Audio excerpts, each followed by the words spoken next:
operational watches. Today we're here for our first episode. We're talking about Sangin Instruments. I've got a buddy here. We ran across each other a few times in military service. I'm lucky enough for him to be in town, and today he's on this first episode with me. So on the left, I've got my Sangin, and on the right, he's got his, and we're going to talk about it.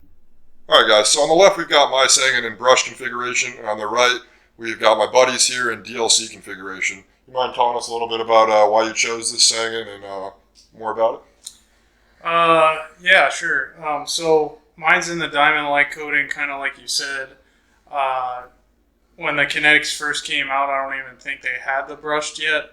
They might have. I'm not too sure on that. But I wanted the diamond like one, the black coating on it, just because I knew it was going to be in a lot of places where my watch was going to get super roughed up.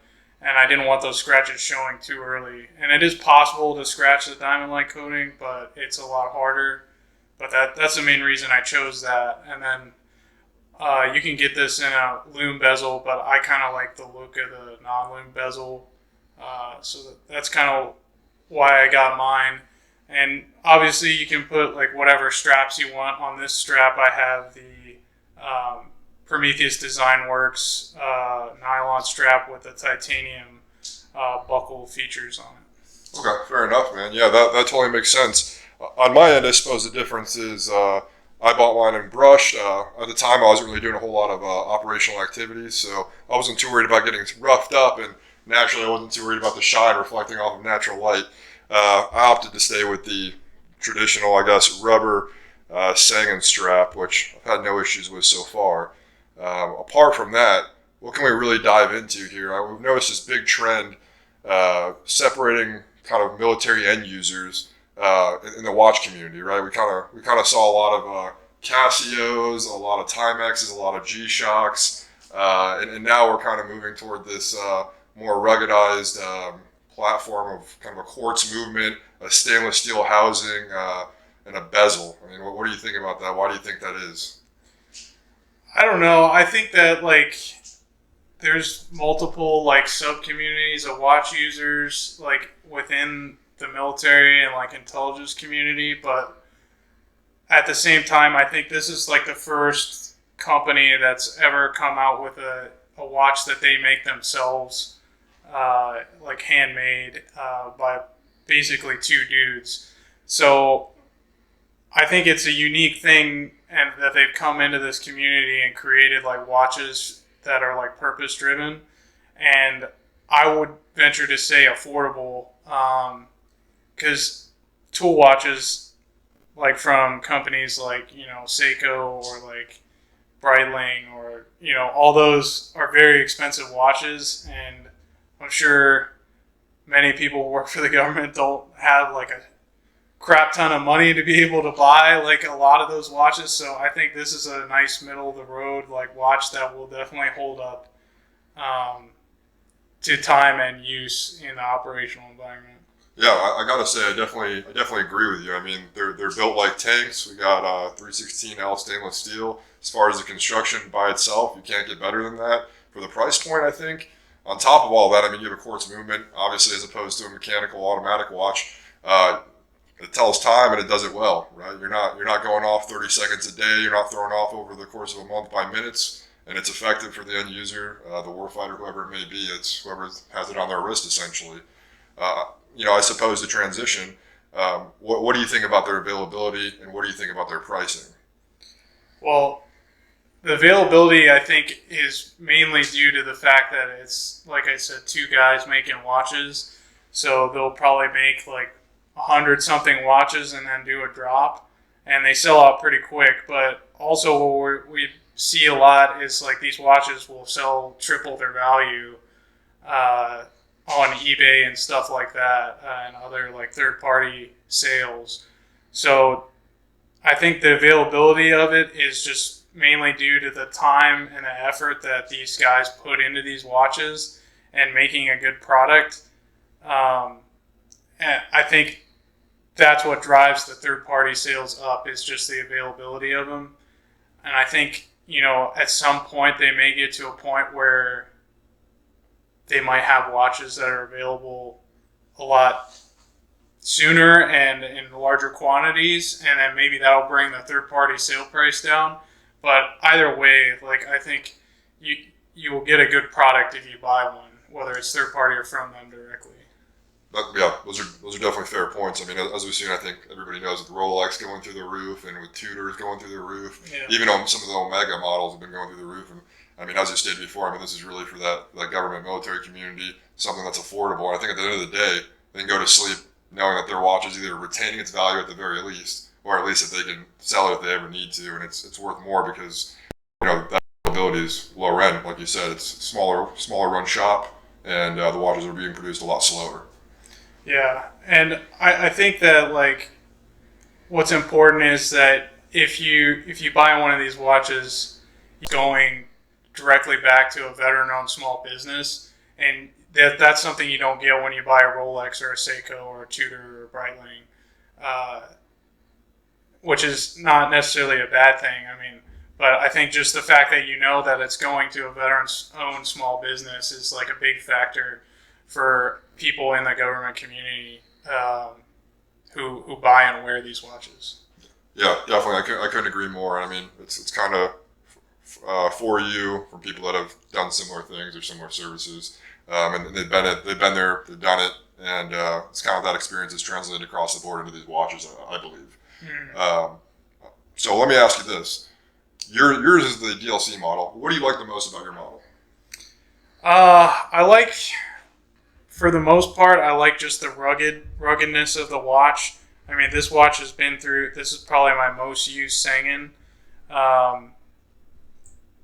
The thing I like most is the diamond-like coating, is that they offer that feature, but also like the crown position here. I'm a lefty, so I wear my watch on my right arm. And most of the time when I was wearing this watch, I would wear it upside down on my wrist. So, that way I have two hands on my weapon. I don't need to take a hand off to check the time. Sure. Yeah. That's what I like the most about it, is just the ruggedness. And then obviously it being a quartz movement, that'd be a long time before I have to change the battery with this watch.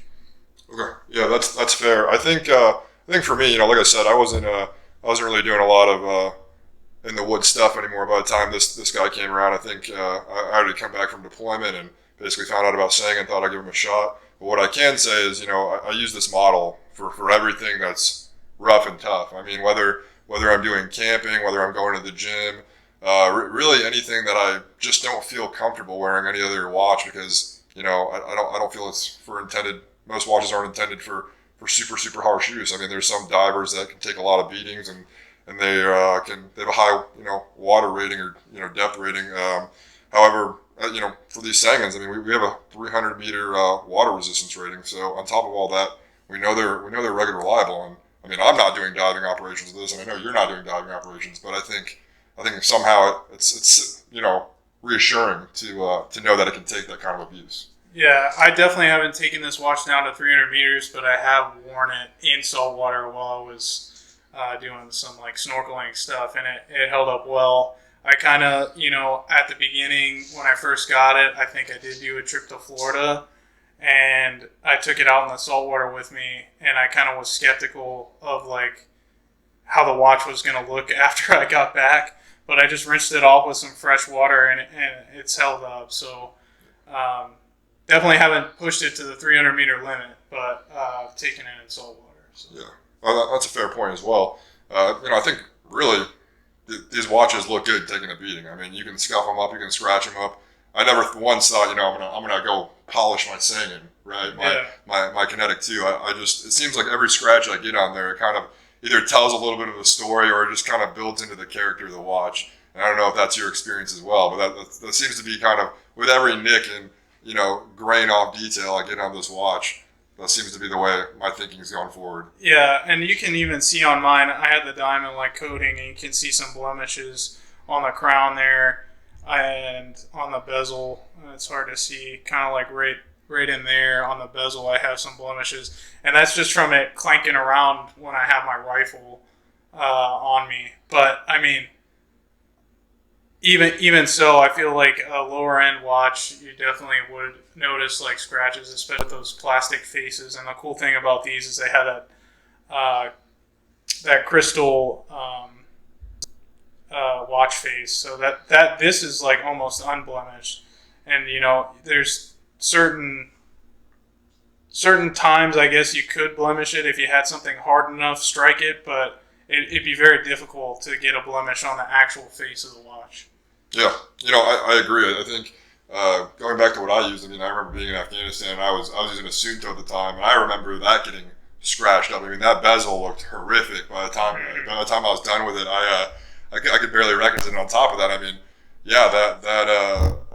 that front face of the watch, was getting scratches all over. And I think that's a really solid point here, is that sapphire crystal really holds up. And I think for the price point, you're getting a lot. You look at even the bigger companies, and a lot of them, like Seiko, they're offering hardlex crystals, which is essentially a mineral crystal, and not the sapphire. So I think there's something to be said, once again, building into that durability of this watch. Yeah, they definitely can take a beating.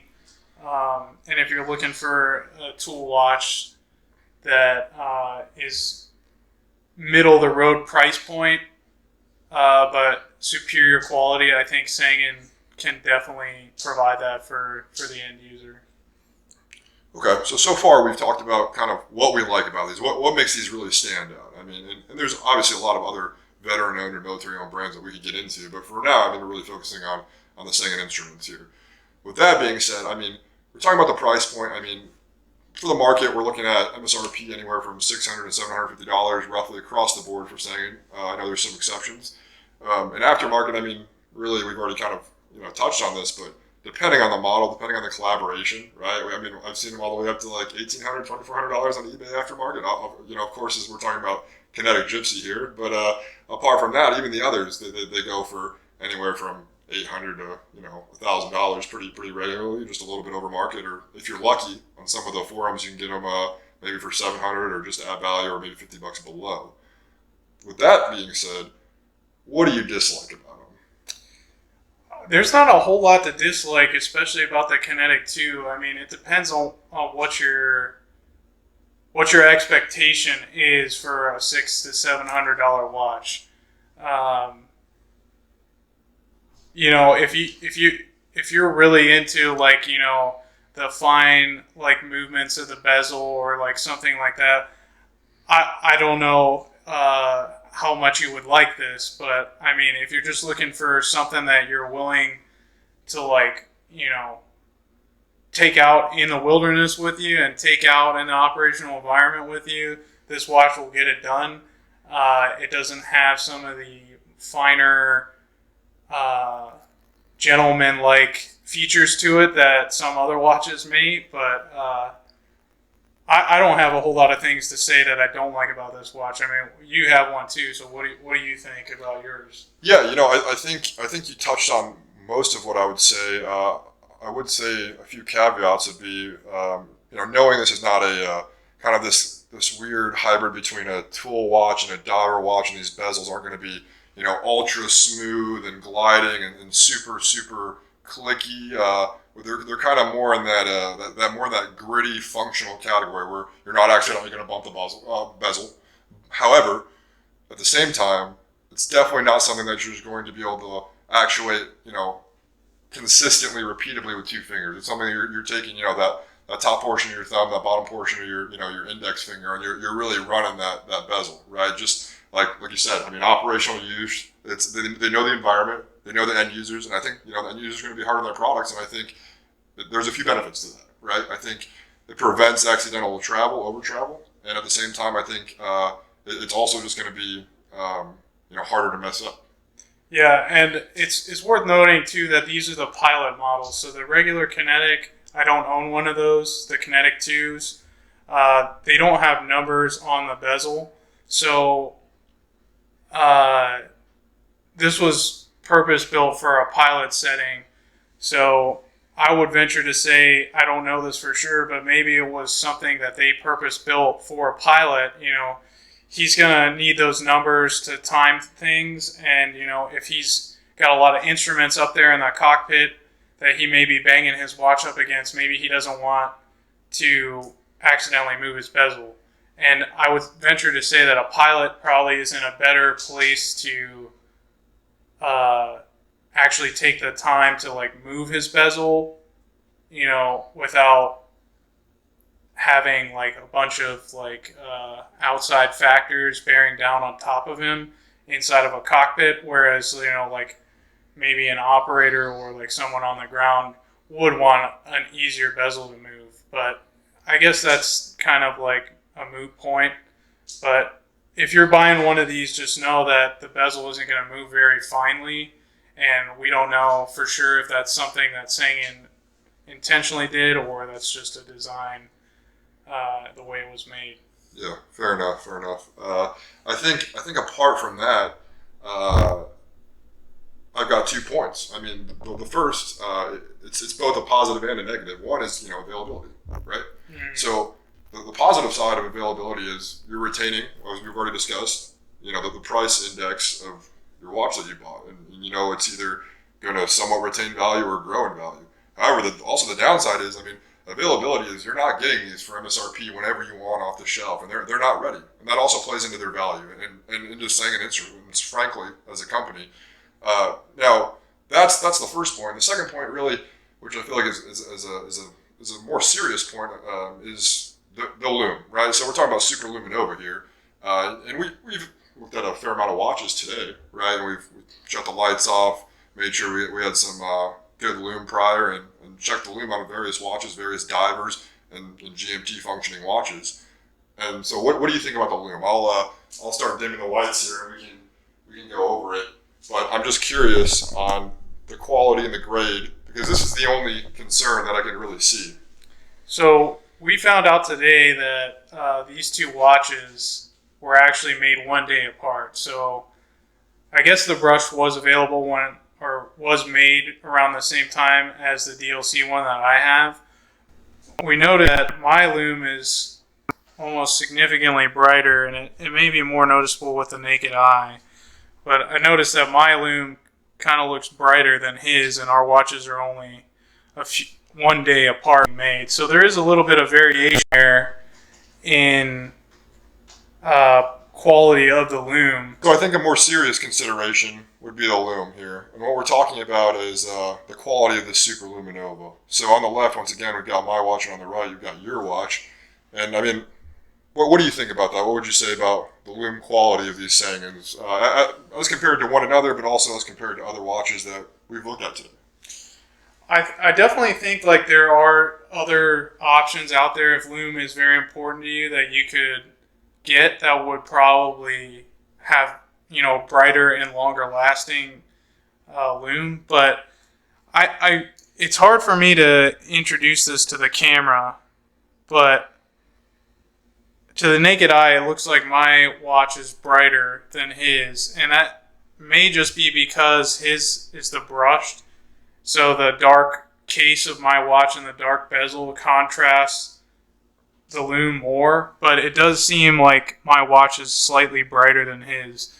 And watch manufacturer, but I feel like, when you have a small company that's making watches, you're going to get variations, whereas watches that are on an actual production line being made en masse may be more alike to each other. So that's probably could be what we're seeing here.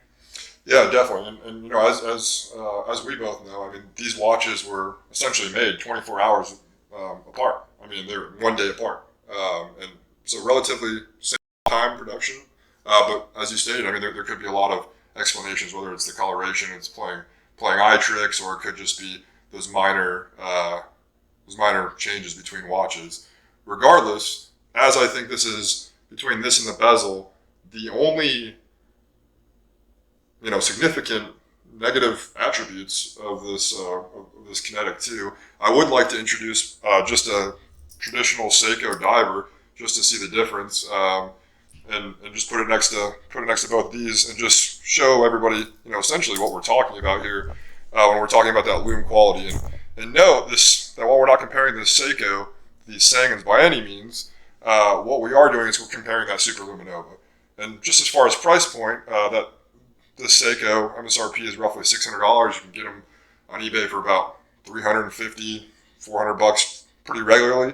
But let's just go ahead and check out what we're really discussing here. So if we're looking at the differences here, we can see just in about a second what we're going to be discussing here, and that is going to be that loom change. So we'll let the camera pick that up. And I mean, as you can see, these results are pretty significant. I realize the colorations are different, right? That Sangin has that more aqua bluish green, whereas that Seiko has that, just that lime green look. But at the price point, and the Seiko is a player beneath this price point, it's a little bit challenging, concerning. However, once again, taking into consideration the pilots and the end users, is this, or do you think this is going to be a significant issue? Your opinion? I just think it's what you want out of a watch, and that's kind of why you're doing this comparison here. Is like, if bright loom is really important to you, then obviously maybe a Sangin K2 Pilot isn't for you. But again, you got to look at like the people who are building these watches are former MARSOC or Raiders. So maybe the brightest loom isn't really, what you would want in an operational environment. Maybe you want just enough to be able to check the time, but not so much that you maybe, compromising yourself in a low light or no light environment. So maybe that plays a factor into it. Like I said, I'm not a watch manufacturer. I'm not on the production line at Sangin, like picking their brains about why they're making the watches this way, but that could be something that they took into account. As like, we want just enough loom to where you can easily tell the time, but also not have a chem light on your wrist. Yeah, that's a fair point. Once again, I'll take this Seiko away now, but we were not originally intending to compare the Seiko on any other platform. With that being said, obviously, that Seiko's a dive watch. It's designed to be seen underwater, super dark. There's a lot of water between you and the watch, right? Whereas opposed to these is just, usually line of sight, right? That's what we're talking about. Yeah. Typically nothing obstructing apart from the normal sweat, mud, and tears, of course. With that being said, I think you bring up a really valid point. Could extra, Super Luminova or too much of it really expose you in an operational condition? And I think that point is to be debated, because I think there's a lot of people that would say, well, no, because I would just snap my Velcro cover over my watch, or I would just pull my sleeve over my watch, or I would just put it away in a backpack if I wasn't using it, or switch to a digital watch, etc. Mm-hmm. And we won't go fully down the rabbit hole of that debate. However, I think there is some, I guess, thought to be had about that brightness level for the Super Luminova. I think it would be probably pretty fair comparison to take this Sangin Neptune, which I don't own one of those, and compare it to a diver and the loom, that level that's on that. I have never even held a Sangin Neptune, so I don't know what the loom level looks like on it. But I think if you were going to compare two watches that were purpose-built for the same thing, because the Neptune is their diver, then that would be a fairer comparison than comparing it to a pilot watch. Sure. No, absolutely noted. By no means are we trying to compare, one functionality to another. Just the strict and raw Super Luminova comparison. And once again, there may be industry or operational considerations for that decision, or it could just be that Sangin was just using the industry standard, and perhaps Seiko has been in the game forever, and other divers have been in the game forever, and they're using something completely different. We don't really know. Something to be investigated and followed up on, continuing episodes, definitely. Apart from that, what would you say? Do you have any other kind of ending comments or ending thoughts, future-leaning thoughts? I know we have a few other Sangins here that we will probably be jumping into at some point on the table that aren't in the view. But as far as these two Kinetic 2s, we've kind of gone down the deep dive. Even though they're GMTs, of course. What else would you say? I don't really have anything else, but I just, call me a fanboy if you will, but like, this is one of the best watches I've ever owned.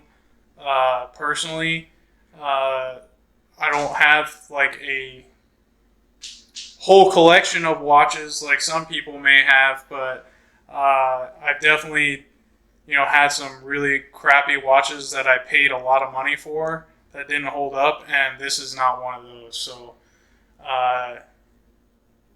I'm not a sponsored or endorsed by Sangin, but I'm definitely going to plug them and say that they make really good watches that really hold up well. So Yeah, I agree with that. Everything you said. I mean, I wouldn't consider myself a super fanboy, but I bought their product. I haven't sold it. I definitely didn't pay MSRP for this, as we've discussed prior to this video, and it stayed in my collection, and I think it has really great functionality. Whether you're still operational or whether you just need a daily watch that isn't going to fail you at some point.